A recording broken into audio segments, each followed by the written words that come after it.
రండి ఈరోజు నేను చదివే పుస్తకాల్లో నాకు ఇష్టమైన ఒక పుస్తకం అనమాట ఇది. మీరు కూడా పాకిస్తానీ పన్సూరా చదువుతారా అని నాకు ఇప్పుడు కామెంట్లో క్వశ్చన్ రావచ్చు.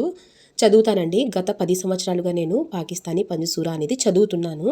కాకపోతే నేను చదివే యొక్క ఉద్దేశం ఏమిటంటే, ఎప్పుడైనా నేను కూర్చుని ఉన్నప్పుడు ఏదైనా చదవాలి అంటే వెంటనే నాకు సూరాలు ఒకే చోట దొరుకుతాయి. కాబట్టి నేను దీన్ని చదువుతాను. ఉదాహరణకి సూరే యాసీన్ లేదా సూరే దుఖాన్ లేదా సూరే ముహమ్మద్, సూరే ఫతహ, సూరే కహఫ్, సూరే అర్ రహమాన్ లేకపోతే సూరే వాఖియా అని సమయాన్ని బట్టి మగరిబ్ టైంలో తీసుకుంటే ఇలాంటి సూరాలు కానీ చదువుతూ ఉంటాను. లేదా ఏదైనా తలనొప్పి వచ్చింది, కాస్త ఇబ్బందిగా ఉంది అంటే దీంట్లో ఉన్న దువాలు చదువుతూ ఉంటాను. అలాగే అల్లా యొక్క పేర్లు కూడా దీంట్లో ఉన్నాయి. కాబట్టి నేను వాటిని కూడా చదువుతూ ఉంటాను. ఇంకో విషయం ఏంటంటే దీంట్లో ఉన్న ఫాతిహా యొక్క తరీఖా కానివ్వండి, లేదా సహీ హదీస్ ఆధారాలు లేని హదీస్లు ఉన్నా కానివ్వండి, దాని జోలికి నేను పోను. కాబట్టి నాకు ఇది ఒక రకంగా చాలా నచ్చిన పుస్తకం. ఎందుకంటే అన్ని సూరాల కోసం నేను ఖురాన్లో ఎక్కడున్నాయి అని వెతుక్కోకుండా ఒకే చోట నాకు ఈ సూరాలు అనేవి కూడా కనిపిస్తూ ఉంటాయి.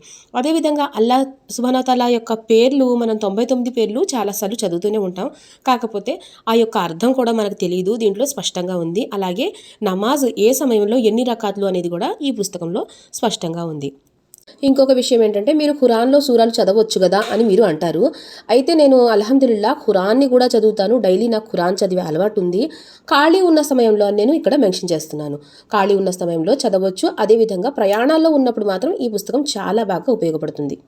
ఇది నేను మీషోలో తీసుకున్నాను. నాకు ఇది ₹250 పడింది. అయితే ₹250కి ఇది వర్త్ అనిపించింది. మంచి ప్రింటింగ్ ఉంది. అలాగే ఫినిషింగ్ కూడా చాలా బాగుంది.